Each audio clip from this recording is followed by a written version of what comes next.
Take off the money phone, take off the car loan, take off the flex and the white loss. Take off the real that's jewelry, I'ma take good steps, then I'm taking off top off. Take off the fabricate streams and the microwave memes, it's a real world outside. Take off your idols, take off the runway, take off the Cairo. Take off the Sandro, pay 5-day stay, take up for the meal, hella Fido. Take off the fuck flag, take off perception, take off the cop with the iPad. Take off the allure, take off the unsure, take off decisions I mad. Take off the fake deep, take off the fake road, take off the I'm broke, I care. Take off the gossip, take off the new logic, if I'm rich, I'm real. Take off the shit mill, take off the dojo, take off the Birkin bag. Take all that designer bullshit off and what do you have? You ugly as fuck. You out of pocket. 2 ATMs, you stepping to what? You out of pocket. Who you think they talk about us? You out of pocket. Who you think they carry up for us? The world in a panic, the women is stranded, the men on the run. The profits are vanished, the law take advantage, the market is crashing, the industry wants niggas and bitches to sleep in the box while they making them out. Take off the foo-foo, take off the cloud chase, take off the Wi-Fi. Take off the money phone, take off the car loan, take off the flex and the white loss. Take off the real that's jewelry, I'ma take good steps, then I'm taking off top off. Take off the fabricate streams and the microwave memes, it's a real world outside. Take off your idols, take off the runway, take off the Cairo. Take off the Sandro, pay 5-day stay, take up for the meal, hella Fido. Take off the fuck flag, take off perception, take off the cop with the iPad. Take off the allure, take off the unsure, take off decisions I mad. Take off the fake deep, take off the fake road, take off the I'm broke, I care. Take off the gossip, take off the new logic, if I'm rich, I'm real. Take off the shit mill, take off the dojo, take off the Birkin bag. Take all that designer bullshit off and what do you have? You ugly as fuck. You out of pocket. 2 ATMs, you stepping to what? You out of pocket. Who you think they talk about us? You out of pocket. Who you think they carry up for us? The world in a panic, the women is stranded, the men on the run. The profits are vanished, the law take advantage, the market is crashing, the industry wants niggas and bitches to sleep in the box while they making them out. Black, y'all, and I'm black, y'all, and I'm blacker than black, and I'm black, y'all, and I'm black, y'all, and I'm black, y'all, and I'm blacker than black, and I'm black, y'all. I'm blickety black, blacker than black, I'm blacker than black, yo, because I'm black and I'm back. Yo, I'm black and I'm black, y'all, and I'm blacker than black, and I'm black, y'all, and I'm black, y'all, and I'm black, y'all, and I'm blacker than black, and I'm black, y'all, and I'm blickety black, blacker than black.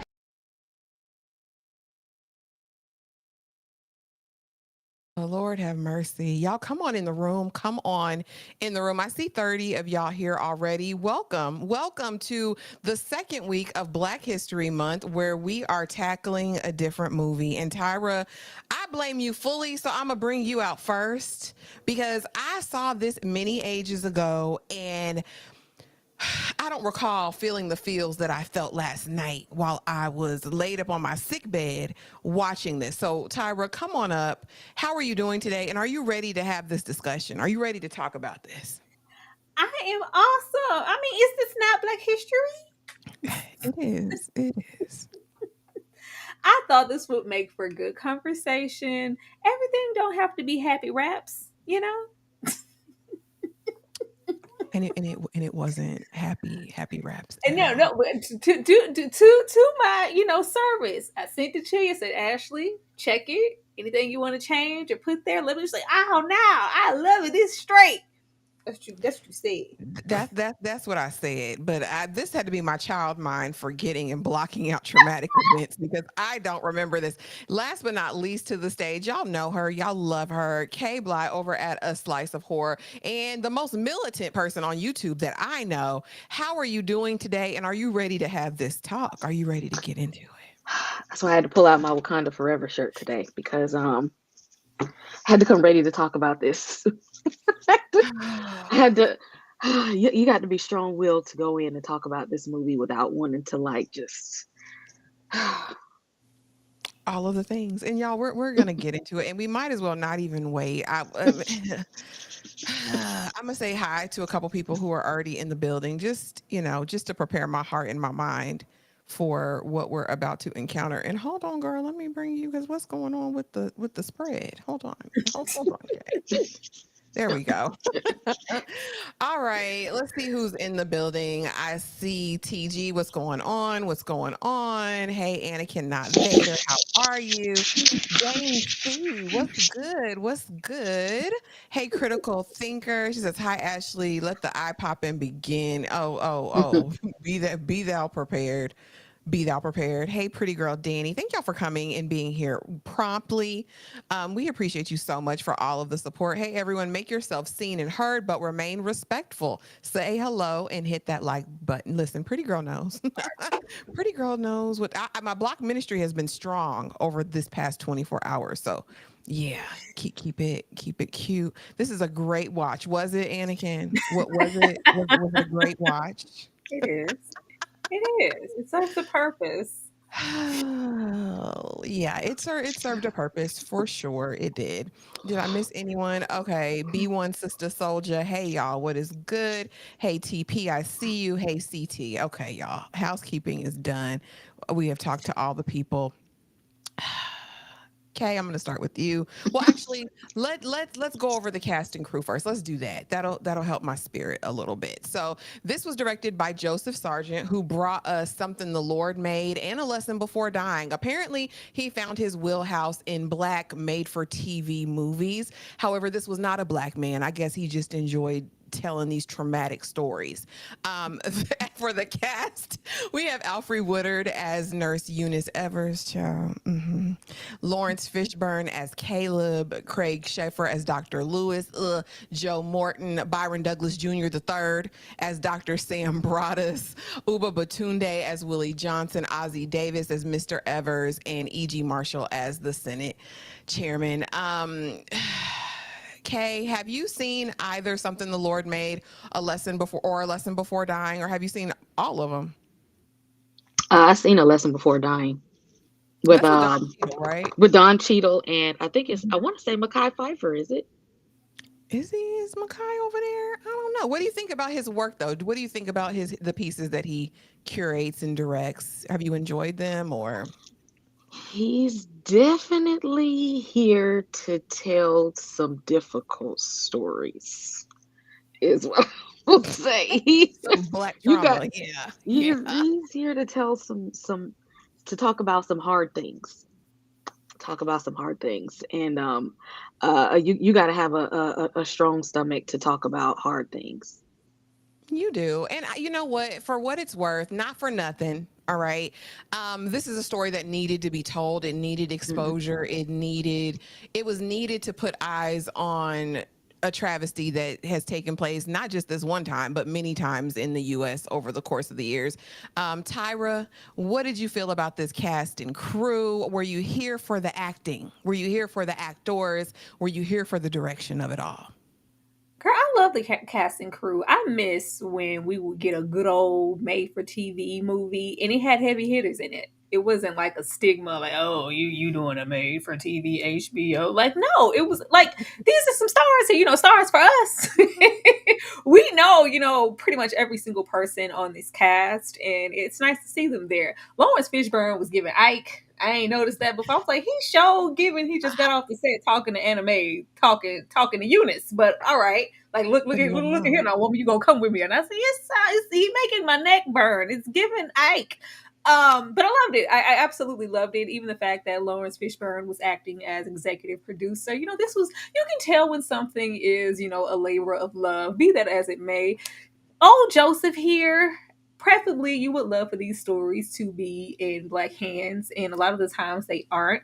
But with that being said, I have seen Something the Lord Has Made and A Lesson Before Dying, and for the most part, you can tell that care and real validity is given to the stories. It's not total exploitation. You know where these movies could go, and the fact that they aren't there and you can see that someone was being considerate behind the camera and with the script means a whole lot. I like all these movies. I didn't know he did these. Yeah, absolutely. I was surprised when I went down this rabbit hole. Shout out to Dane C for the $2 super chat. The Dynamic 3 has returned, man. All right, Dane. We appreciate you. Don't forget the Maine at the end, at Terrence Howard, Maine. Maine. Okay, so starting with you, Tyra. Overall thoughts after rewatching, because I know you've seen it many times, but you had to just freshly rewatch it. What were your Oh. overall thoughts after watching? Why, Eunice? It is not watching this. I was like, it's not completely right for us to zero in on Eunice because this Yeah, it was a was. collective effort. This was a collected effort as far as what happened to these men, and a lot of people were responsible. Even watching, I was like, I wonder why they decided to center Miss Evers, because we know who the real enemy is. We know who was really behind this. So why did we decide to center, the black woman, and vice versa have, the white judge and the council? Like, you wasn't getting the man they care. You let them. I was like, I don't remember this going this way, but it was it gave a lot of focus because there were a lot of men involved with this experiment. But I was just wondering why we decided to zero in on Eunice. Was there a book or something that I'm unaware of? I don't know. But this movie pisses you off. It pisses you off because you just see such a disregard for black life, human life. Like, these men were treated as if they were nothing and they were disposable.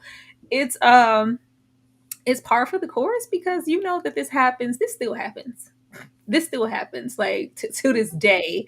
And they were just experimented on. It was just really sad that no one was in their corner or valued their life. I think this hits really hard because we do center Eunice, and you are expecting a black woman of all things to do the right thing. And in the end, she just doesn't. She doubles down, as a matter of fact, Triple. on the treachery. But Kay, your overall thoughts after watching this recently? What were your thoughts after you finished this movie? That we we got a long way to go when it comes to science because ethics is ethics, and it was highly unethical to do that without their permission. For it, but for saying it's for the greater good, you have to give people a choice. Maybe some of them would have actually chosen to participate in the experiment. You never know, but they took it upon themselves to uh, to use these black lives because they know that they could for years, that with no regard that these men have families and people that care about them, that they took those people's lives because they could have been cured. They took their lives away. Mm-hmm. And and and and, and at the end, like the guy said at the end of the movie, like, what was it for? You Mhm. didn't gain anything that you couldn't have gotten if you wouldn't have done this. They didn't get anything from it. They just wasted a bunch of lives. Mhm. And more than those that were in the study. And Oh, we're yeah. gonna get all into the history of all of this because it runs deep. You know what I mean? It's Mhm. really it really is a deep issue when you do think about not just the 600 men over this 40-year experiment, but then you think about their wives, you think about the Mm, children, you think about there was so much more collateral damage. And you know, having the bad blood back then, it's a possibility that they wouldn't have gotten treatment. But what we find the issue to be is all about informed consent. If you're not going to treat me, correct. you have to say that. You Yeah. can't pretend to be treating me and then not. But we'll get all into the sticks of it. But the synopsis for Miss Evers Boys. When Nurse Eunice Rivers, Alfre Woodard, is chosen to facilitate a program intended to curb syphilis rates among African Americans in rural Alabama, she's gratified to be able to serve her community. Over time, however, the study becomes twisted into a shocking human experiment in which patients are systematically denied much needed medicine. Decades after the fact, Evers is called before a Senate committee to testify as to what really happened during the infamous Tuskegee study. And Jesus. We learn, well, if you dig deep, because of course I had to go down the rabbit hole, but the real Tuskegee study was initially formed as exactly what it was, exactly what we see it executed as ultimately in the film. The film diverts in that you believe that from the beginning, you know, they were under the impression that no, we are treating these black men like you're getting government funding to cure bad blood in Macon County, Alabama, and that's what it is, right? And then eventually we find out the government's ulterior motives. Well, no, there was no, there was really no cloak and dagger in the original study. This was really planned out, and we'll go into the other studies that, you know, were the predecessors to this. But again, it was an effort. What they're pushing, both in real life and in the movie, is that this was about showing that black people and white people are the same. That the point of this experiment is that STDs, venereal disease, affects black men the same way as white men, because for whatever, you know, crazy propaganda, they were pushing that black men were inferior. Black people were inferior as a race, so they got sicker. Tyra, I'm going to start with you. What are your thoughts on the original study, and were you surprised at how they changed it for the dramatization of it all? I wasn't surprised. You know, they're going to tweak certain things. It was Alfre Woodard. They wasn't about to do it like that. But I don't think it was necessary because, I mean, it is what it is. The story is quite tragic. I wish they would have kept it the same because the outcome was the same. You still, you know, I didn't like that they tried to give her sympathy, you know, make her like, well, you know, she has a dilemma. She's actually a really good person. Like, no, like leave it, you know, as be. They got and sent a black woman to do their bidding, like, and you agreed to it, girl.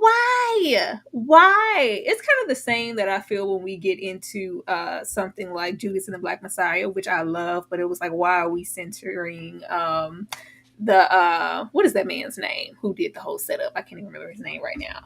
But Lakeith, we are centering Lakeith in that story instead of Fred Hampton, and I don't know why we decided to do that. Why are we giving this character who clearly has, you know, evil intent and was standing righteous in it all the way up until the day they died, and by the choices they made, much like Miss Evers here, we don't need to have them be a sympathetic character. Stand on what you did and why you wanted. You know, you thought this was what was she kept saying in this film. This is she was going up that hill. I'm going up this mountain to save my marriage. She was going up this hill for progress and for your own personal interests, along with other doctors, black people alike. And you need to, you know, own up to that. But it says a whole lot that they knew to get really into that community and gain trust. We gonna send the black woman. Yeah, to do the job. And that's what I think makes her character so duplicitous in my mind, because it's you recruited these men, and that's very much true. She went out into the communities to these sharecroppers and got them to sign up because she was a black woman, the person that's supposed to nurture in the community, the one that you can trust, and invite them into this study, and then basically lie to them the entire time. Kay, when you watched this movie for the first time all those years ago, was this your first time hearing about the Tuskegee study, or did this actually open your eyes to it? And what are your thoughts in general?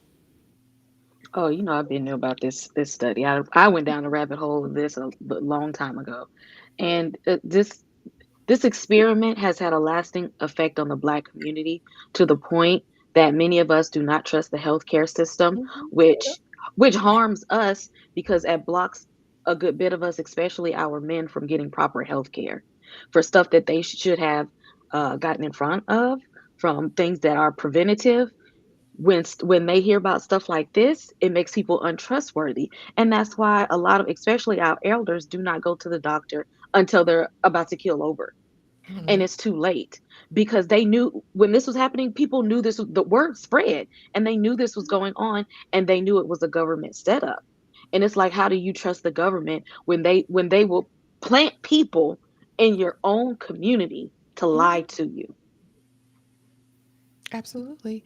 And just like well, we'll get deeper into that. But yeah, absolutely. Because Caleb was right about this, and I know you say he's given Ike over there, Tyra. He I was was. here for Caleb. He said, I don't trust them I people. I was. trust the government. Stand on business. Stand on business. Oh gosh, the real Miss Evers, Eunice Verdell Rivers Laurie, and I'm gonna try to be as respectful as I can be, but this lady wasn't no lonely spinster. Damn it, she got married. Like I don't know why they had to try to make it feel like she was this martyr who gave up on the love of her life to treat her Miss Evers boys. Girl, an African American nurse who worked in the state of Alabama. She's known for her work as one of the nurses of the U.S. Public Health Service syphilis studies in Macon County from 1932 to 1972, which is arguably the most infamous biomedical research study in history. To me, she was the absolute worst. I can't get my mind around the idea. And even in the film, when we see, oh boy, the dancing one, played by Babatunde, when Yes. Smiley, what his name is, yeah. But when he's like, when Caleb is trying to literally take him because he didn't already sign up for the military and they didn't got him the shot. He said, I got mine. I'm waiting I for you know. to get yours. Boom. And she's like, no, it'll make his heart explode. I'm like, now what was the purpose of that? Because by this time, she knows that they are not treating. Now, I will say this. That in 1932, there was no penicillin, right? So there was no cure for syphilis, but they did have treatments. They had the mercury ointments, is what you see them rubbing on their backs in the very beginning. And they even took those kind of, I don't want to say palliative treatments, but let me make you more comfortable treatments. They even took those away. Kay, I want to start with you. How are you wrapping your head around Miss Evers, and what are your thoughts? Like, I just really want to know it's not just me feeling some type of way. This is what this lady was so self-righteous and guilt-ridden because she claimed that she was dedicating her life to the world of medicine and science and doing her due diligence as a nurse to care for these men when all she was doing was easing her guilt. Mm-hmm. She only stayed with them men because she knew she ruined their lives. Mm-hmm. When she had the opportunity to be real with them, when she had the opportunity to tell them the truth, when she had the opportunity to help those men. And she just kept playing along with them just to be and the thing is she played that character of we friends and I'm here to care for you just like your mama or your auntie was like you know Miss Evers, Mama Evers. I'm here, you know, I'm here to care, to be that caregiver, that mammy character. I'm here of service to you all and stuff like that. Yeah. Meanwhile, that lady is the devil the whole time. Mm-hmm. Knowing she's not treating you, watching you die one by one, holding your hand as you go out this earth, but never once saying, let me call somebody, let me be the whistle. And we'll get to who the real whistleblower was in real life. Tyra, talk to me about your thoughts. Like I said, I'm trying to be respectable. Girl, we ain't gotta be respectful to this heifer. She dead and gone. She dead and gone. She lived a full life. Unlike some of the other men, she lived a full life. Like it's the proximity to whiteness for me. Because that seemed like that was prioritized. It's the proximity to whiteness that you think is gonna elevate you. It's the being a credit to your race. Those type of conversations. Those will, you know, for the greater good, you know, sacrifices have to be made. Which are you out your damn mind? Are you out of your mind? Like you sit right there proud in the center of them. Girl, that's what pisses me off. I don't like that it was painted that, you know, I'm just, you know, unbeknownst to me, I thought I was doing good. I thought I was doing the right thing up until a certain moment. And then by that time, it was too late. You always knew you weren't doing the right thing. And you continued because you, just like the rest of those white men, you wanted to elevate your station and your status off the blacks of some dead black men. Okay. That lady burning in hell right I can't say what I want to say, but like, ma'am, are you that? It's just crazy. But I don't.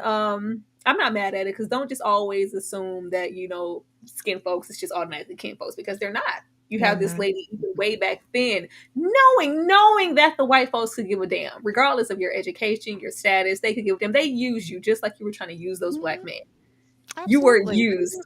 But comfortable in it. Yeah. Girl, real comfortable, way too comfortable. That mammy approach, that come. I even hate it just to see her, when she's in there with the doctors. Oh, is it the left cord of the heart of the coronary? And then as soon as we get the blood, hey now, all we gonna do is get a little blood. You got bad blood. It's in your bad knees and your bad ding. Your stuff ain't gonna work. Like, oh, okay, like don't dumb down. Yeah. Oh, Don't dumb down the little petty conversation okay. for me. You doing so good, baby, and these grown men, like literally, like, oh, baby, you're doing so good. And they do unnecessary spinal taps. I was gonna say it was a spinal tap for me because and I had one of those, and those ain't no joke. Miss Evers is burning in hell, y'all, because like I pray she found some mercy and forgiveness on her way out, but damn it, she was a villain, and I don't. On her way, she was a villain till her last breath, I believe. She was still probably talking about let's rub some lemon oil or whatever. Exactly. Because when she said it was in the committee talking about, yeah, he's a good man. I don't care what I know what y'all say about him, but he was a good man. We cared for those men. Girl, you killed those men. Yeah, but let's tell herself to sleep at night. But let's get into the movie. And it was shedding light, right? And so again, the premise of this is that we are walking through the black doctor, the black nurse, along with this white physician who ran the Tuskegee study in Macon County, Alabama, where she personally went farm by farm and recruited. I think in ultimately there were over 600 people in the study, but the first group was like the Miss Evers boys, right? And the idea was to get a certain control group, right? People that were negative for bad blood or syphilis. Mind you, everything they called back then bad blood is if you was sick. You got that nasty woman disease, right? That's what they were considering bad blood. And so they go VD for an old school language. Yeah. Yeah. And my thing is, and I want to know from you before we kind of get off deep into this, I'm going to talk about another study a little bit later in a couple slides that was in Guatemala, where the U.S. government knowingly infected people. I'm of the mind, and it's not in any paperwork when I went down my rabbit hole for Tuskegee. But Kay, I'm going to start with you. Do you think they actually gave some of these men the SIF? Or do you think all these people just had it automatically? I'm just curious. I mean, now you know. You know. I believe they did that to them koalas too. In Australia, how koalas end up with STDs? Tell me that. How did they get them? Somebody gave it to them, passed it around just so they could use it for scientific research. Mm-hmm. Tyra? Hell yeah. Absolutely. That's the main thing that came into my head when were going to test and they was pricking Lawrence's finger. I said, that's a very easy way to get your results. If they didn't have it, they got it now. Like, of course. Absolutely. Ain't no way in hell all the men rolled up in there syphilis ready. The lies you tell. Harley.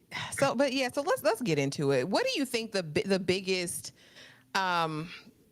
positive or the biggest purpose of the movie was? Do you think it was about shedding light on the situation? Do you think it was about rage baiting? Because honestly, I was so pissed off and uncomfortable watching the entire thing. It literally just, I don't know. Like I said, I didn't expect to have this much of a visceral reaction to it. So what was the point? Is this all about educating the masses and shedding light on something horrible that was done? Tyra, talk to me about just the purpose of this movie.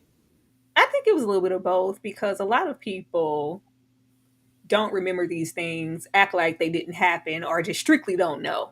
So there is someone out there who could see this and have no idea where we, black folks, we've been here, we've been new. Like, oh my God, they were doing these things. Oh my, and it is always an opportunity to be informative, but the way that they painted it can also be swallowed up as, well, it was their own. Like they kind of signed up, what it's kind of some implications to be had the way that it was painted. I don't think we focused enough on the big wigs of it all, and we did a whole lot with Eunice, but Eunice had a whole lot of backing to get out there and do what the hell she did. That part. Okay, what do you think the purpose of this film was? What do you think Sargent's purpose was? If history isn't accounted for and examined, people will pretend it didn't exist, because there are still some people who don't understand why Black people have such an aversion to the healthcare system. But if they don't know that this happened and where this fear comes from, it's just like, well, I don't understand why they don't want to go and get this shot. I don't understand why they just won't go and listen to the doctor. I don't understand. This is why. You need to know this is why.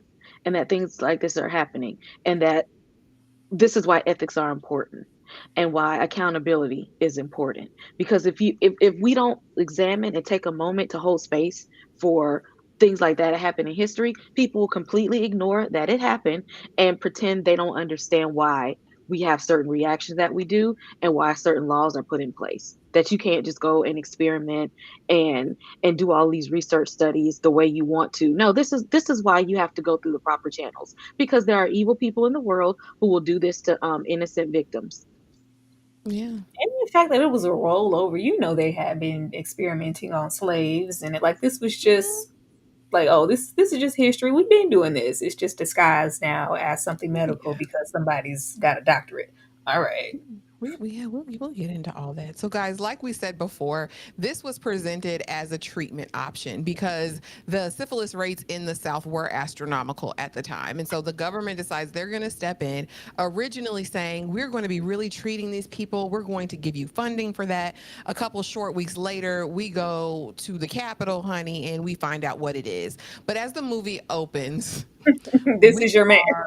Listen, this is your queen. This is our heroine, doubling down and giving an account. We see her before the Senate committee with a tear in her eye, just letting them know everything I did was on the up and up. I served those men. I took care of them. They were my babies and I love them. And I know you're giving Dr. So-and-so a bad rap, but he did what he needed to do. We were making history, okay?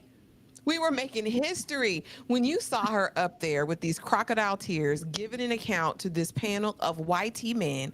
What went through your mind, and what do you think of her being our heroine? Because clearly they want us to have sympathy for this woman throughout the whole thing. They want to make her complicit, but then they also want to make us have sympathy. That's what it gave for me. I don't know. You talk to me about it, Kay. It didn't work, but. They should threw her old ass in jail. I don't care. Jail, under it, all the way. No sympathy for it, because she knew what she was doing. Her arm was they and the thing is, they may have coaxed her, but they never forced her to do it. They never threatened her either. They never threatened her. She just kept going along with it, because we're doing good work here for science. And she's just like, okay, like, girl, stand up. Sign me up. Use me. Send me. Choose me, Tyra. Girl, this is our heroine. Our heroine, she was going up that hill like Kate Bush. She was going up the hill.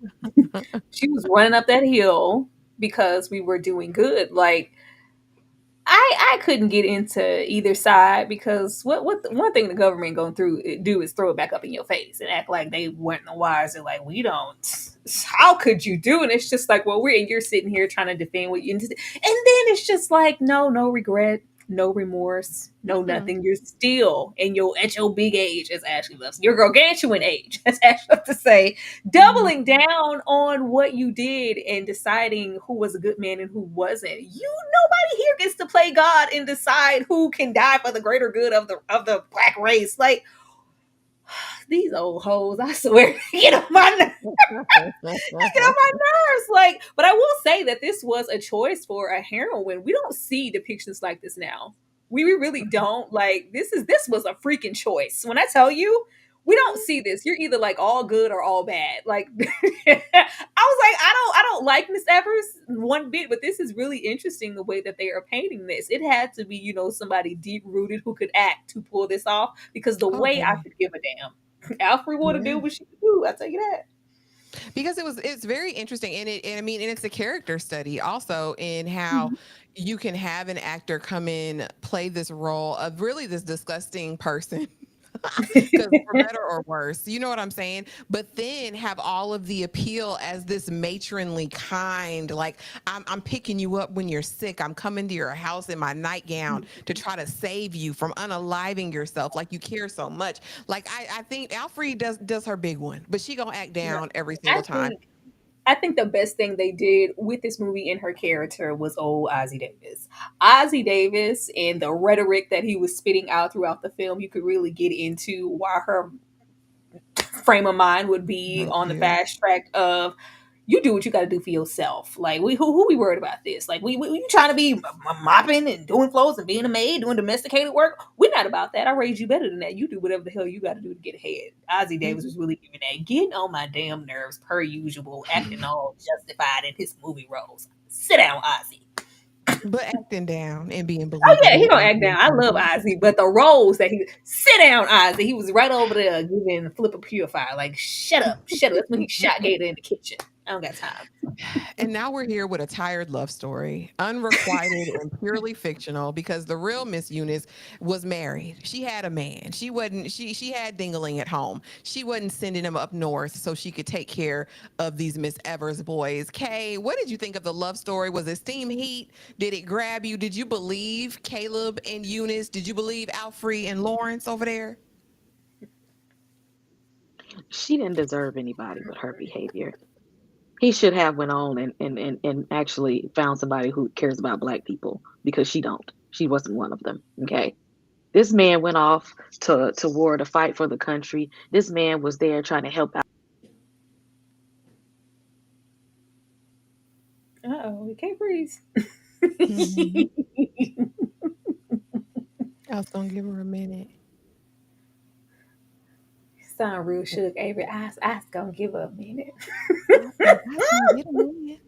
I was gonna She give her a probably, she minute. probably got to go out and come back in. The Yeah. best Go on, thing come back that in. Miss yeah, the best thing Miss Evers could have did was go on lay down for the cause and let him give her that work. Go on, take some of this syphilis, ma'am. Since you You want to know, help, since you got your degree and you know everything, go let that man get you the product. Since it's so good, and so test yourself. Test yourself, but with all the black men and bad blood type situation, that's the best thing she could have did if she wanted to just accost for the goddamn cause. This was tired as hell. They had to paint it in some way, shape, or form that Eunice was giving up something for the greater good. You know what? oh, If I wanted to, I could leave all your sick asses behind and go and live my best life with Caleb. But no. Because I'm a good woman. I'm a woman of God. I'm a woman. I'm a Christian. Okay? I'm going to stay here and nurse y'all. Nurse y'all for, what we did. I was like, what is this? What is this? They really, really tried it. Like I said, this is what happens when you have good actors on board because you believed it.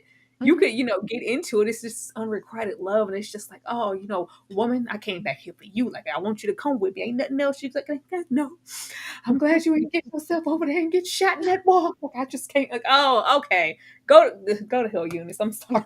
We He shouldn't have went back for that heifer because that she Mm-mm. a turned man down her like own Caleb wouldn't have went community. back for his heifer. He would have cussed her out for what she did and never looked back. Exactly. And Exactly. informed everybody She about what deserved to be cussed happened, out. what was going on, why they needed to go get a shot and join up for the army because they weren't doing nothing and they was killing folks. Caleb wouldn't have went back for this heifer. This Sure lady would. is this lady is on the same level of Nino Brown. Okay, you out there passing out turkeys on Thanksgiving, but selling crack rock in the streets and having children selling them and having men walk down the street while you have guns pointed at them and stuff.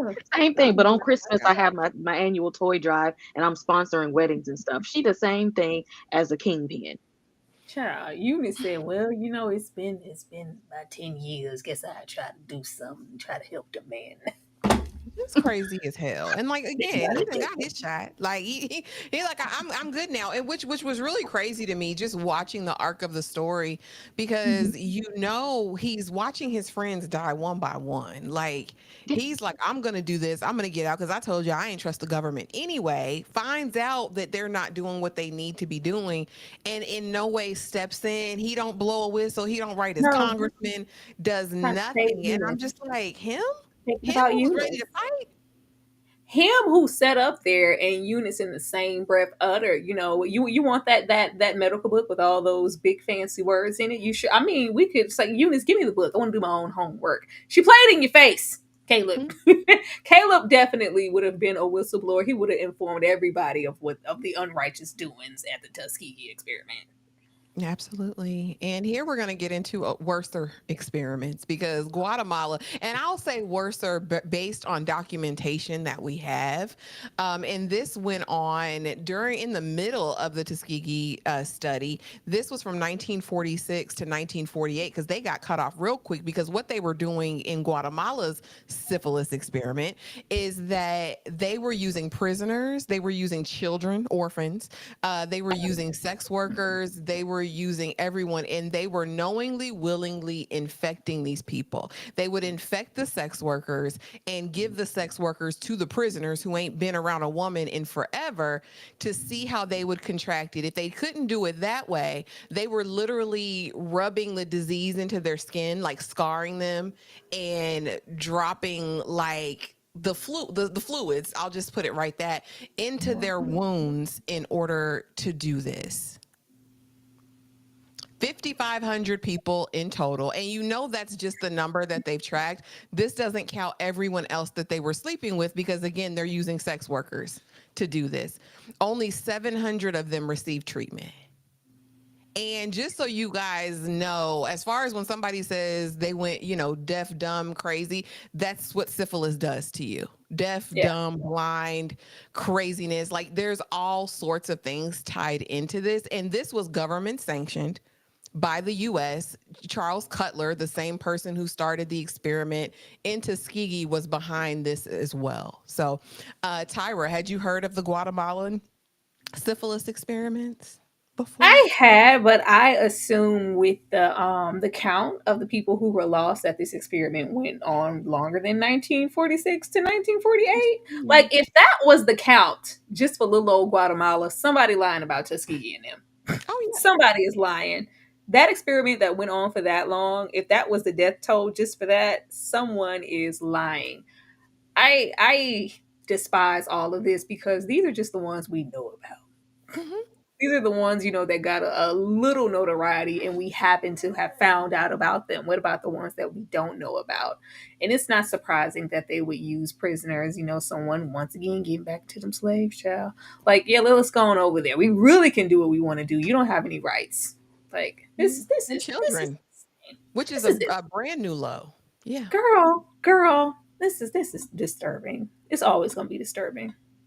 Okay. Did you know about the Guatemalan experiment and what do you think of it? And again, these are most disenfranchised prisoners who already have no rights, sex workers who are literally selling their bodies and are definitely an underserved, underrepresented community, and then orphans because no one cares about these people. Of course, humanity ain't never gonna learn. It's always some evil that is on the rise because of this looming caste system that says if you're not at the top, everyone else at the bottom is expendable for our benefit. And it's 2025 and we still are living in a caste system. Still. Very true. But yeah, I had to throw that in there because, like I said, I went down the rabbit hole. And again, these things are especially heinous, and we can go into, like Tyra said, there are documented studies from slavery times where live women's reproductive organs were taken out while they were awake with no anesthesia. Like they're the most heinous things have happened. And again, it's wild how they blame everything on World War II and that regime in Germany, but never took accountability, or it took 100 years to take accountability for what's been done here. Actually, you put Byron Douglas III on. Yeah. Byron Douglas III. Because if you don't watch A Different World, what are you doing? Get your life together and watch it. It's on Netflix now. Okay. Meet Byron Douglas III. The choice that Whitley should have made. And I love Professor Wayne, not to go off on a tangent, but I would have been over there with Senator Douglas. You know she's supposed to be a senator's wife. But, I just had to implicate a black man. We don't know if Dr. Dibble knew. So there was a black man, but from what I've read and researched, Dr. Dibble wasn't involved in the day-to-day affairs. He ultimately ran the Tuskegee Institute, right? What it kind of turned into, and he passed away before everything came out, like in 1972 when the whistleblower came out. And so we really don't know. So I do think there were choices made, because I really feel like you said the heart of this is that Cutler doctor, these other YT politicians, because this, let's be real, this went on for 40 years. This was several administrations, right? At least, I don't know how many people got reelected during that term, but we knew it was at least 10 presidential cycles, terms, Senate, House, all of that. And they continued to pass legislation that would ensure this project would go on and receive funding. Kay, I'm going to start with you. What do you think, and do you know anything about the real Dr. Dibble? Why do you think they made this choice to make a black doctor kind of the face along with Miss Evers when they told this story? Child, Eli Rowan always somewhere wrapped up in somebody's conspiracy. Every time. I think they wanted to paint the picture of this is why we can never stand together, because we're always divided for matters that are destructive to our own selves. It's like we can never be a united front as a community and overcome these things because there are so many split sides. Like we're always doing something to ourselves, for our own detriment. But see, what they don't explain when they try to paint us as this quote unquote black on black crime is oppression makes you do those things. Of course, we're going to come down on this black lady because we know she needs the money. We're going to come down on this doctor because people already think black doctors aren't as smart as white doctors, and black nurses aren't as smart as white nurses. And so if you do this, it's going to make you smart, and people are going to think you're smart because we need people to think that black doctors and nurses are just as qualified as everybody else. And that the same system that is hurting these people in the experiment is the same system that oppressed you into doing this to your own people for the sake of you being less fortunate, or you being less knowledgeable, or you being second class citizen. Well, and I think that's what and I'm not getting super political, y'all, but that's what systemic oppression does. Mm-hmm. That's what slavery did. It created a divided culture, right? House versus field. Like any way division could be created, or this idea that I'm somehow better, like whether it be in education, whether it be in socioeconomic status. If I have just a little bit more than the next person, then that all of a sudden makes me not like them. Not to quote like Kendrick Lamar, but you're not like us. You know what I'm saying? Like anything that they could do. And I think it was strategic by the director. And I don't like that, Tyra. I don't. Because it was, like I said, in real life, it's not confirmed that this black man knew. Now, did he might have known? Maybe, but y'all don't know that. I didn't know that. I thought I didn't know that nothing was confirmed. I just, because Eunice knew, so I thought he knew also. But even if that was the case, choices were made here, because you got old Craig Schaefer over here shucking and jiving and tap dancing, trying to make the patients feel good. Like I went on down to the Cotton Club. Woo, like yeah. We don't see the same pressure and implications put onto him the way that we have Byron Douglas III here. Like really doubling down on, yeah, I did it. I pressed the button, and what? This is what we're doing. Deal with it. Grow up, Eunice Evers. Like we gonna get to the mountaintop together or not at all. Sacrifice is happening. I was like, what? What kind of what? What is this? Yeah. What is this? Like the way that he was standing, 10 toes down for those decisions. It says a whole lot. So unless we had everybody in this film being, no, it wasn't everybody, because that white doctor was there, and it was just, he was really in more of a regrettable state as far as the circumstances and what they were doing than the black people who were there standing next, like, I just the funding, and I was just like, oh, we have to do this. But you have him, he's just doubling down, and Eunice is just kind of there along for the ride until she realizes, like, we aren't going to give them any real medicine. Like that switch that he does when it's like, okay, there's no funding. We've been to Congress. You know exactly what this is. They have no intentions on treating these men. And then you opt for the placebo type situations and you're righteous in it. Like, give it to him. I was like, what? Who wrote that down? This is, choices were definitely made, but choices are always made when it's not a black person behind the camera. That part. And again, it didn't take much convincing because this is when I knew they wasn't even fresh out the thing. It didn't take much convincing when he said, oh yeah, I know in a couple years we'll get funding for actual treatment. And he says, so you'll call it the Tuskegee Syphilis Study? You put Tuskegee name on it. And then it was like Dr. Byron Douglas III had a whole change of mind. Kay, what did you think of this scene? And what do you think of kind of this really short-lived outrage? Because, and it makes me think it was for fake, because you're not that upset about this. Clearly, it took him 2 minutes to convince you to go ahead and not treat these black men. Oh, just the concept of the good little Negro. Coonery and buffoonery is real. The jigaboos are out here. And that's what it was giving. Like, okay, yes, sir, boss. You right. I'll do it. What else you need me to do? You want me to do some more? You want me to add some more people to it? I'll do it. Is that what you want me to do? Just to get a pat on the back and get that white approval. Yes, sir, boss. You got it. Okay. And they perfectly sought out this docile Negroes. It was that speech, that propaganda speech before he like went in, and it was just like, oh, you want them to say that we're not as smart, we're not equal. Exactly. I was like, who are you talking to? Exactly. Who is this for? Like, because exactly they want that white approval. They want the white people to think they're smart. It ain't enough that you're smart because you're college educated and you're a doctor. Exactly. We made something. They have to think that you're on their own. We have something to prove, even if all these black brothers gotta die for it. Push the goddamn button. Like, what? That's why I said Eli Rowan always somewhere giving a damn speech. Okay, well, shout out to all of the people who are in the building tonight. We appreciate you celebrating Black History Month with us. But I want to let you guys know about something special that we do for members only every Saturday night. This week is Tyra's Choice, and she picked a doozy. So stay tuned, and we will be right back after these messages.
I don't know what it is, but it's something about them Eddie Murphy kisses. I don't know. I might have. What about them? I had to see about something back in the day. I don't know. Every time I watch that, I'm like, mwah, mwah. Like he was trying to devour Holly. She was fresh on the scene. Said, "Hey, how you doing?" For me, Boomerang is definitely Black history, even at that time.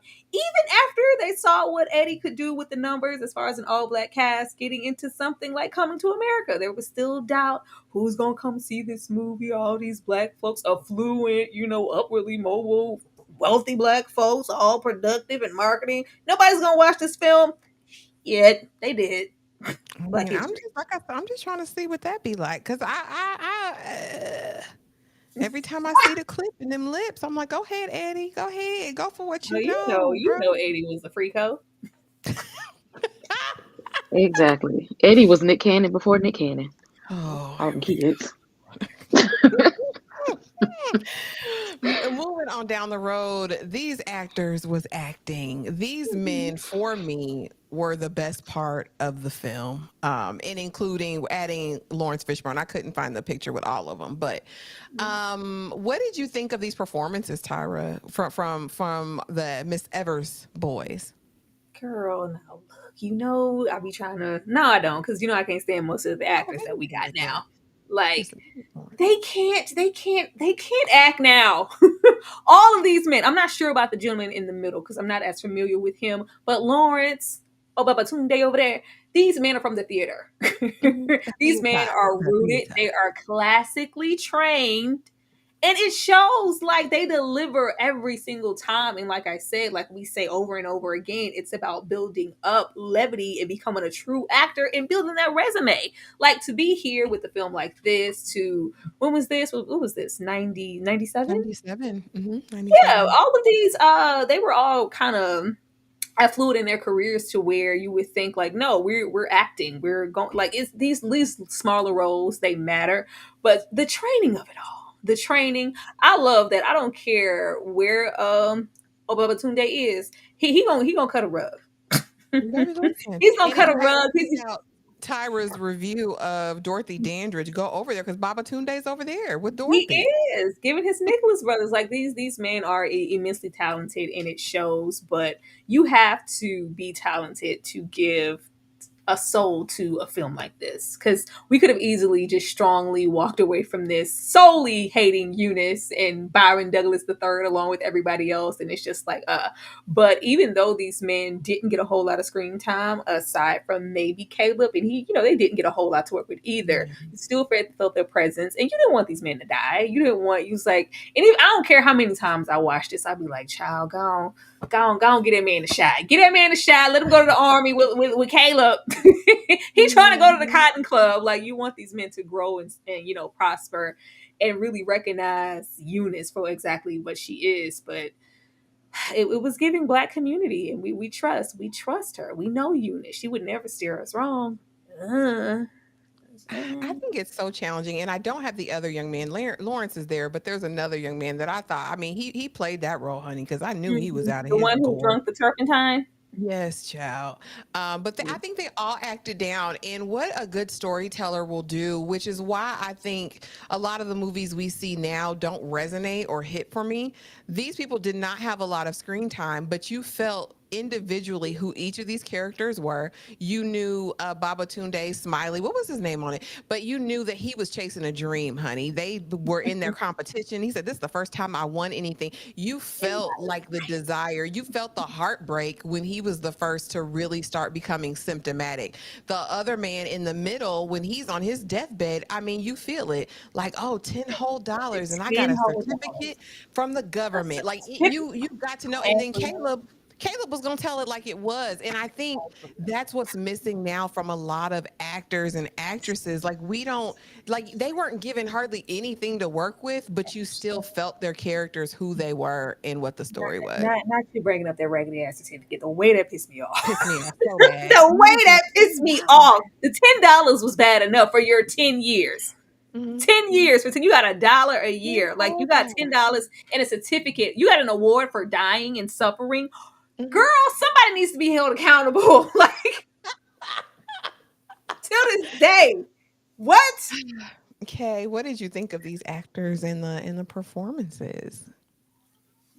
Just shouting, who is this in the chat? Is that Rico with the you gotta coordinate? You gotta coordinate. That comment got me. We have to think about us back in the day when it was, you know, you have to work twice as hard to get a half of what the white counterparts had. That it wasn't enough. We couldn't be enough. We couldn't just be good. We had to be excellent. Black actors back in the day all were triple threats. They were actors, they were singers, they were dancers, musicians. They had all these writers. They had all of these different skills and talents. And that's what we're seeing on the screen. They know they couldn't step on a set and be half-assed because they know if their foot touched a set, it was because they earned their place and it was because they had an amazing skill set, whether people gave them credit for it or not, because they know to earn their place, they worked hella hard to get there. And it shows in the screen, all of their training and experience and knowledge and talent and creativity. And sometimes that's what's missing is that people are no longer believing in the triple threat and they're no longer feel like they're as hungry as these people were. There was no social media. There was no interwebs back then. And Hollywood was one route. It wasn't just. It wasn't like, oh, there's Black Hollywood in Atlanta. You got L.A. and you got New York and you got Miami and you got Chicago and Detroit. Like all these. You had one route to make it, and you had to be the best of the best to get there, and it showed on screen. We're not getting that anymore. Times have changed. We are not getting these multifaceted, multi-talented actors anymore. That's like these actors were acting because that was them eating. I gotta eat. I gotta do all this to eat. I think they wanted to really truly give some sincerity to these characters because they could have easily been written off as, uneducated, descendants, one jump from slavery sharecroppers who didn't know any better. Like these, fools, they could have just easily been that, but they gave a lot of grace to these men, and you can't do that if you don't know how to act. Like the way that anybody, especially with the be talented and being on stage, they was like, oh, look at this, Jim Crow South tap like soft. He could have gave that, and he didn't because he knew like the line and where to draw it. Like everybody ain't talented. Everybody ain't got it. This is it. They got these were triple threats back then.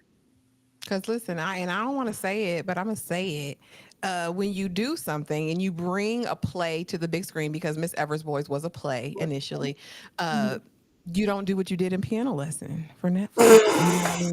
you do this, and I must set it right there.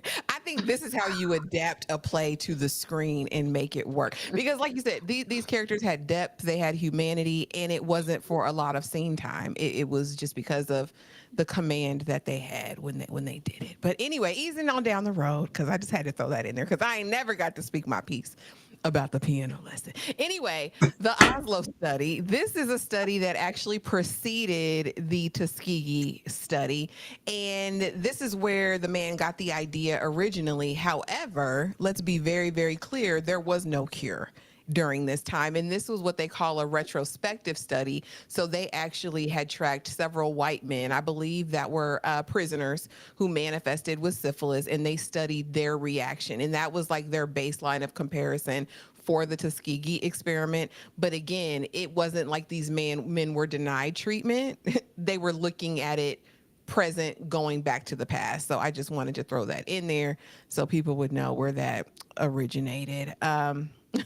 I said the film was a success in eliciting complete not me looking like, who said that? Like, hey, get out the who said that? Oh, it's Kay.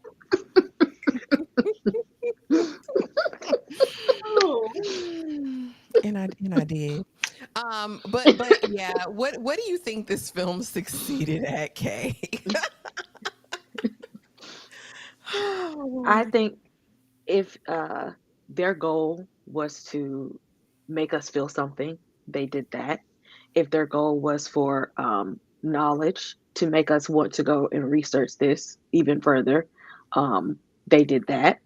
If they wanted us to be more aware of just how slavery didn't end the mistreatment and the torment of Black people, they did that. Because some people think that just because we got free from the plantation that it's over, that the nightmare is over. And you said when this took the span of what they said 40 years, that mean no, it's not over. Mm-mm. It's not over, and it still isn't over. And we got to stop. We got to stop leaning on that excuse. Is that, well, it's over. Slavery is over, and I don't know what that has to do with anything. Well, the torment never stopped, though. It didn't end. It didn't. Tyra, what did this movie succeed at for you? Like Kay said, it's going to give you an emotion whether you are pissed off or whether you're sad, because you don't want to see these men continue to suffer. They suffered the entire film, Oh, yeah. and you just see it slowly, progress and get worse and worse throughout the years, and it's just really sad. I I think this is a success because it's going to always be relevant, unfortunately. In some way, shape, or form, these things are still reoccurring. It just may not be in the public eye. It's not as easy anymore because we're going to put you on social media now. Or you're going to be on 10 o'clock news. But these things are still happening. But it gives heart to the notion of, even Black women, when we go to the doctor and, my pain is here. Yeah, it's not. Are you sure? Are you sure it hurts that bad? Are you sure? 'Cause I feel like your tolerance is higher than that. Like, these stigmas and these things are still present. They are still present. And anytime I watch this film, it just reminds me of why, granddaddy didn't want to go to the hospital.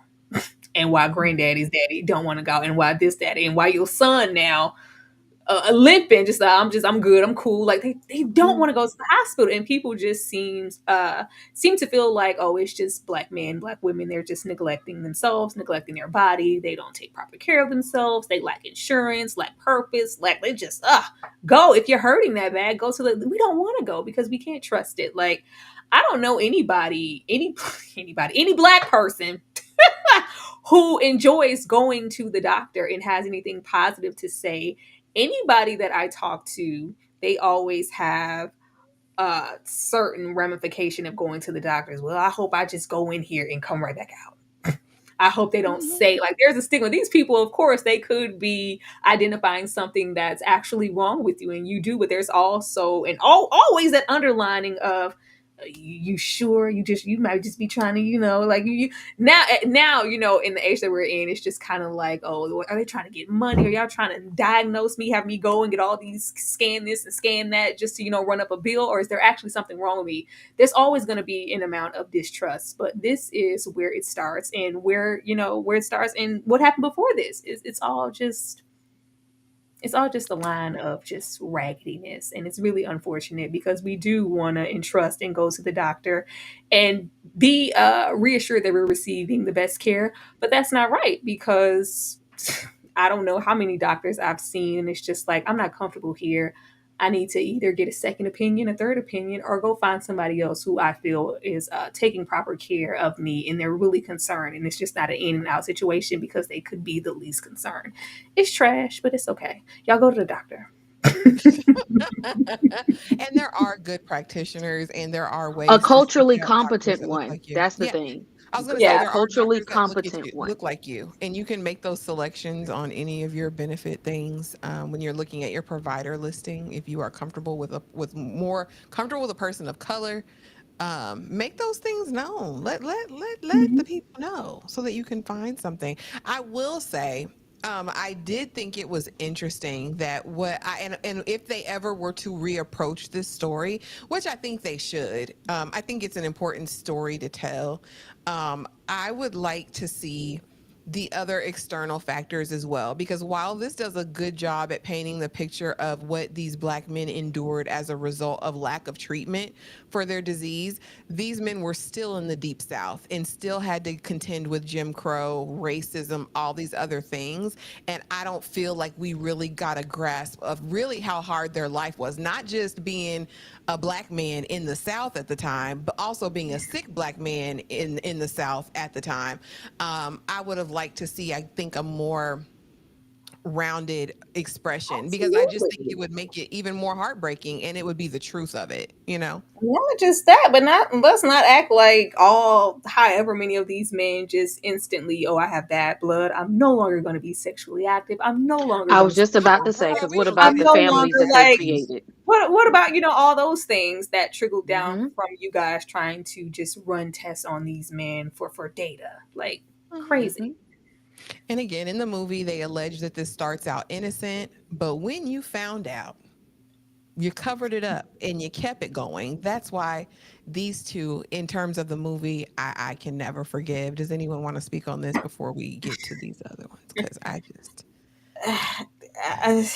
You wanted one of them to stand on business. You I was wanted waiting. you wanted Eunice most of all to stand on business because she seemed to be the one in more so close proximity to the man and really concerned and caring and saw them more than just test subjects. And she never stood up.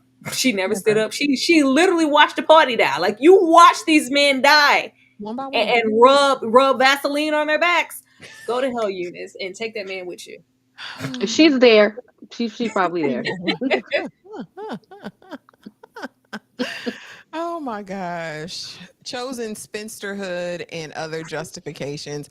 Again, I really wrestled with this because I was like, are they trying to like make me feel something for her? Because I'm with Kay. When I watch it, I said, she don't deserve love. She don't deserve.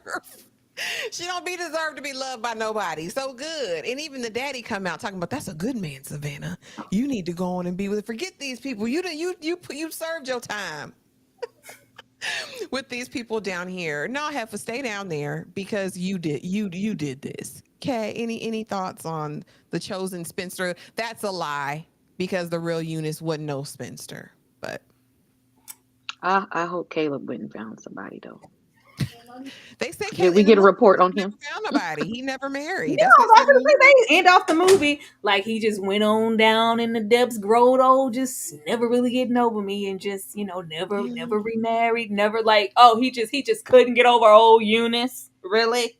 Be for real. I'm telling you, the only repentance that she ever could have did is lay on down with the man. Oh, you don't want to lay down, Eunice? Huh? You don't want to lay on your back, Eunice? That's the best she could have did. You go down with the shit with them other men. Y'all go on and suffer together since you so down for the cause and you care so damn much. Do that. Well, let them tell it. She couldn't have screwed nobody, really, from down there because everybody had it. Let them tell it.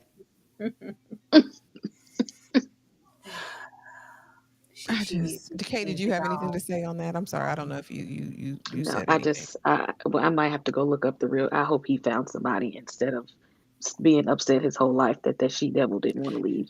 When I went down the rabbit hole, they didn't really identify any of the men specifically. Yeah, I don't think he's a real character. I think he's fictional. He was just here for her to have a love interest. Yeah, because I went down there. So finally, in 1972, a Jewish man, Peter Buxton, became the whistleblower after 40 years and several administrations. He said something ain't right. He said they were talking about it. And he was not only an epidemiologist, but he was also a licensed social worker. And he heard somebody say it and he was like, what? And I guess his study in epidemiology, that's like the study of disease. Like they get to like the root cause of diseases. That's what they study. And his specialty was STDs at the time is what they called them. And he was like, you mean to tell me that this has been going on for 40 years? You guys have known that these black men are infected, pretended to give them treatment and didn't?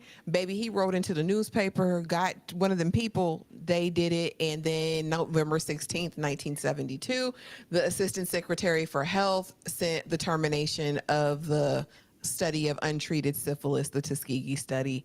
But in my opinion, it was too little, too late. Tyra, what are your thoughts? I don't care. I don't care. Like, I don't know if this was, a self-serving situation or if this was someone who was really concerned and cared.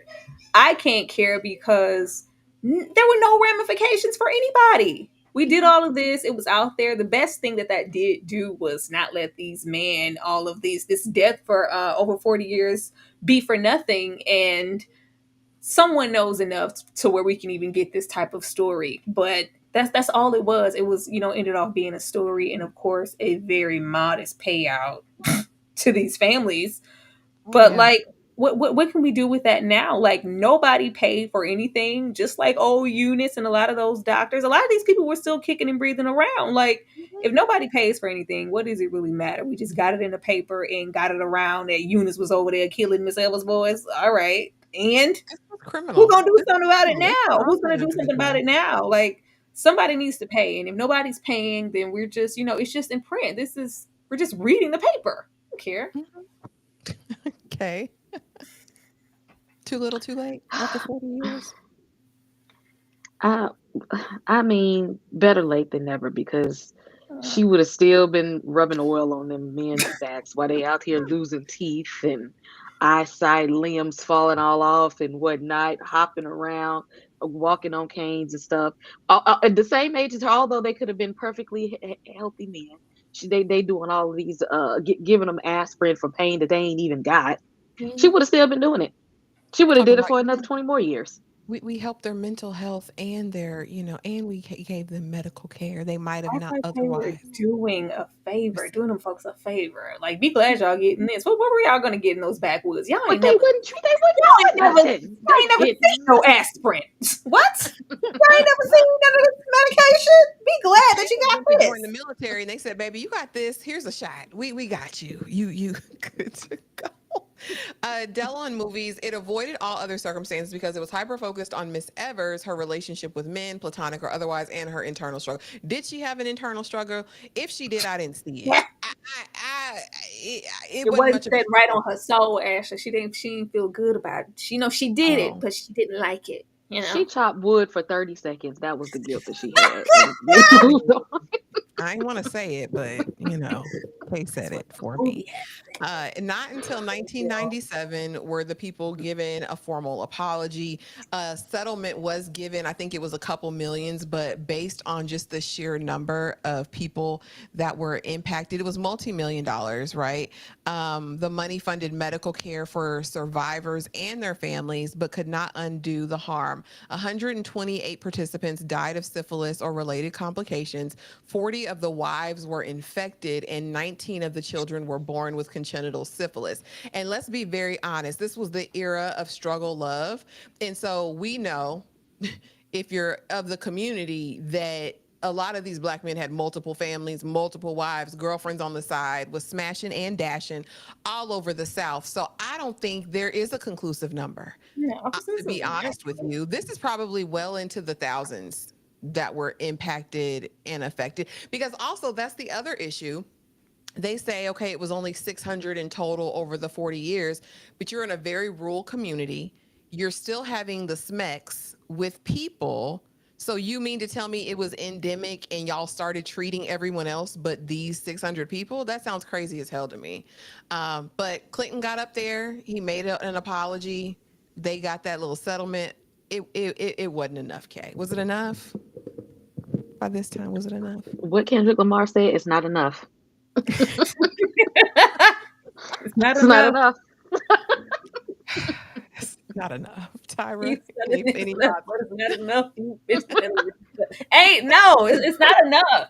What were these people supposed to do? What was $30,000? What was that?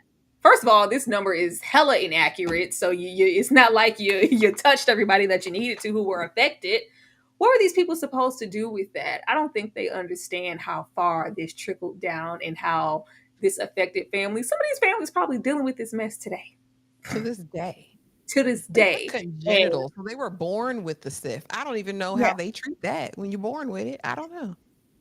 Like that rolls over, and then we give surviving victims $30,000, and the dead ones we chunk them $15,000 for their troubles, and we go on our way with a funky apology. I don't want your apology, and they always want to apologize after the fact years later. What are we supposed to do with that, sir? We can't do anything with your apology. We need to practice people going to jail. Put their old ass in jail. There needs to be a slogan on it. Put their old ass in jail. People act like because something was such and such long ago, these people have long out. I don't care if she 97. Put that old hoe in jail. Put that old man in jail. Put that old racist cop, old racist medical physician. Put them people in jail. Put them in jail. Like, people can't go to jail. Since when you too old to go to jail? Is that what it is? You too old to be held accountable? Like, well, the deeds are done. Like, who would we actually? I mean, it's just start at the top and work your way down and put them. Hell no, they threw Bill ass in jail. You ain't nobody too old. You know, we watched the damn That was Nickel Boys, real. and then none of them That's the people one paid me. time Ain't somebody wants nobody to in go to the go to ain't jail. nobody in the ain't nobody in the Nickel Boys paid either. Like this is common Yeah. practice that these people don't pay for their crimes. Like they die out without any retribution. Like it's sad, y'all. But that was the movie. That was Miss Evers' child. It wasn't nothing. Like I said, it was what it was. It was what it was. Anybody have any final thoughts on the movie? I'll start with you, Tyra. Any final thoughts on Miss Evers' Boys? Um, I don't know. It's I can't believe that I'm gonna say we, but I was like we were watching these movies at like 8, 9, 10. Too young. We need some more of these movies. We need some more of these movies. I find it really funny what I get confused with what maybe I know about via because I learned it at school in the classroom and what I'm aware of because I saw the movie in the 90s. Yeah. About 60% of it is because I saw the movie in the 90s. I need some more of these movies out so the kids can know what's going on.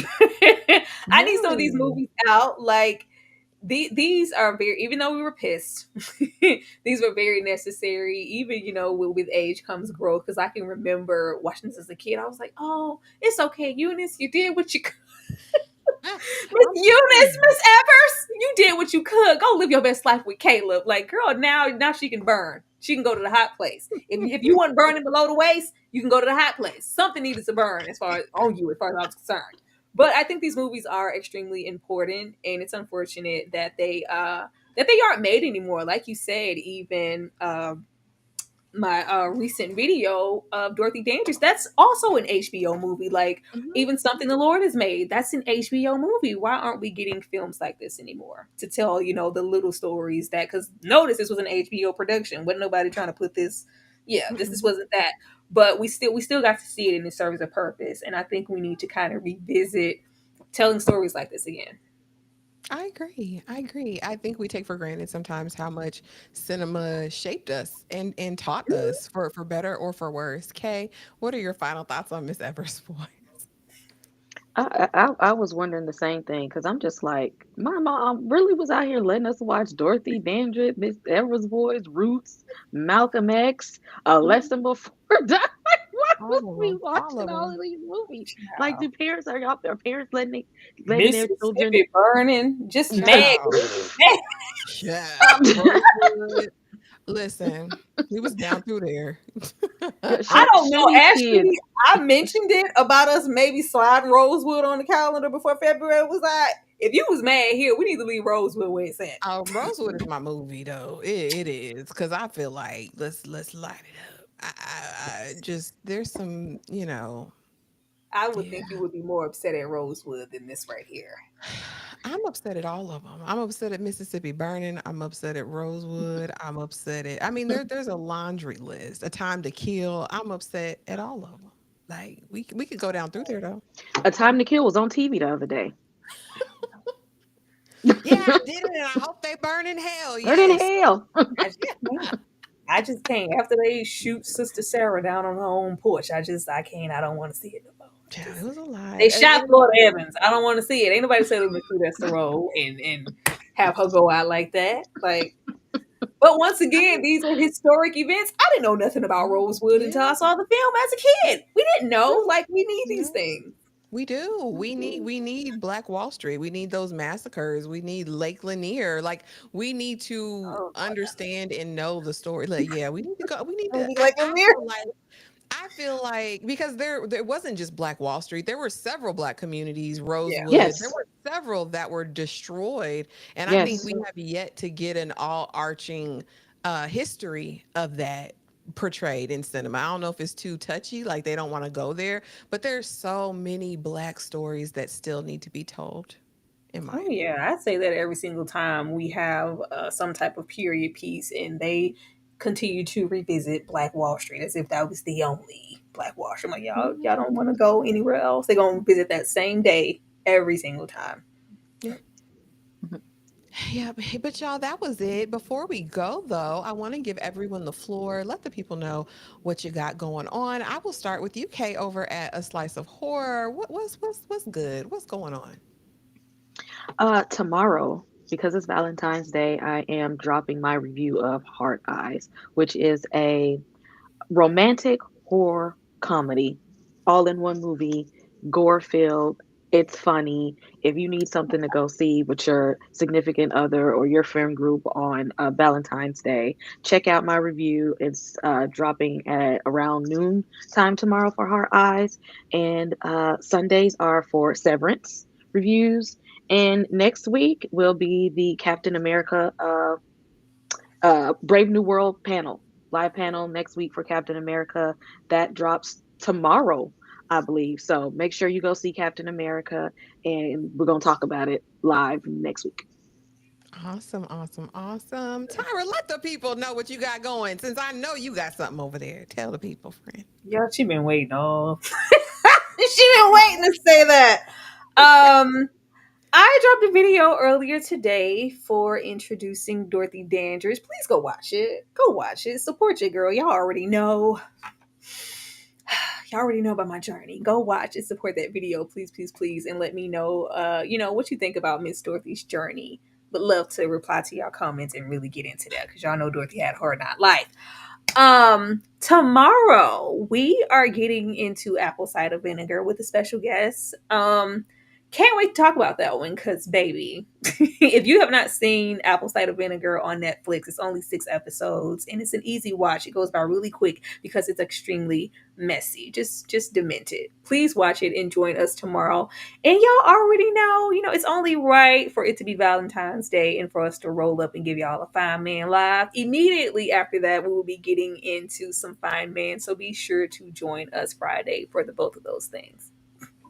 Amen and amen. And y'all know Tyra's an artist, and she's sensitive about her ish. So go over there, support, leave a comment, so y'all can get some more uploads from Tyra. Okay, do I that. ain't want to. No, well, since she put it on the floor. I mean, yeah, do that. Listen, do that. And guys, please go run up my maths review upload that I dropped, and I will have my Paradise half season review up over the weekend. So just be on the lookout. Please make sure you're subscribed to everyone on the panel. Make sure you hit that notification bell so you don't miss a thing. And remember, we're here every damn day. So just come back. You know what I mean? Come back and, have fun with us, because that's what we do. We appreciate you being here. And I'm going to leave you with next week's Black History Month selection. Because it's Daughters of the Dust. Next week is a watch along, right? Yes, so enjoy your night, and thank y'all for being here. Oh, join the collective, because if you were in the Discord, right over here, you would have been able to watch Apple Cider Vinegar with me. Okay, it was an open watch. You didn't even have to be a member. So make sure you're joined in the Discord. Y'all could have went down the rabbit hole and watched one of them days. Yeah, you could have. But be sure to join. I might. Little girl, baby girl. What you watch? Yeah, we watched Baby Girl. That was Nicole Kidman. Stop being naked, girl. We watched Baby Girl in one of them days. I think I'm gonna get in there and watch Heart Eyes with you guys. Maybe later on Friday night, just chilling there and run it up. I mean, if you ain't busy with your significant other.